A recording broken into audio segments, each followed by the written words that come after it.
Hello and welcome to my new podcast. Today we're talking about the SS Richard Montgomery. It's a World War II shipwreck in the Thames. She ran aground in August 1944 when it joined convoy HX301. She was laden with 7,000 tonnes of munitions bound for the UK and Cherbourg in France. Whilst navigating the Thames Estuary, her anchor failed to hold in shallow waters, causing it to drag along the seabed. The massive vessel ground to a halt on a sandbank perilously close to the busy Medway approach channel. In the aftermath, a frantic race against time ensued. Salvage teams worked tirelessly to offload the dangerous cargo, but their efforts were thwarted. Only about half the munitions were removed before disaster struck. The ship's hull, weakened by stress, succumbed to the relentless sea. Water flooded the holes, forcing salvage teams to abandon their efforts, leaving behind a ticking time bomb on the ocean floor. She has been designated as a dangerous wreck due to the potential explosion hazard. The wreck is also monitored, and there is an exclusion zone around it to minimise the risk of collisions.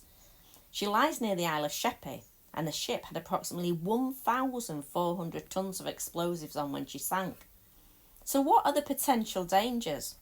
Well, the main concern is the possibility, obviously, of a large explosion if the ship's cargo detonates.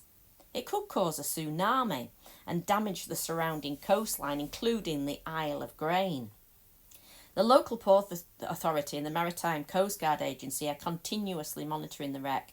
In June 2025, a no-fly zone was introduced around the wreck, and there has been discussion about removing the mast, but this has been delayed due to safety. Although levels of concerns vary, many believe the wreck is a potential target for terrorists, and it is located near vital infrastructure like gas and petroleum storage facilities. Obviously, this increases the risk. If the explosions on the SS Richard Montgomery were to detonate, it would likely to be one of the largest non-nuclear explosions in history, causing widespread destruction. A 1970 parliamentary report estimated it would throw a 300-metre wide column of water, mud, metal and munitions nearly 3,000 metres into the air and generate a 5-metre high wave. This amazes me that the report was done in 1970 and 55 years on it's still there with nothing done. The explosion could cause significant damage to buildings, disrupt essential services, and it's got a potential impact for all the area around it, like I say, the Isle of Grain, and even maybe they think maybe even further inland. The Maritime and Coast Guard Agency regularly monitor the wreck's condition.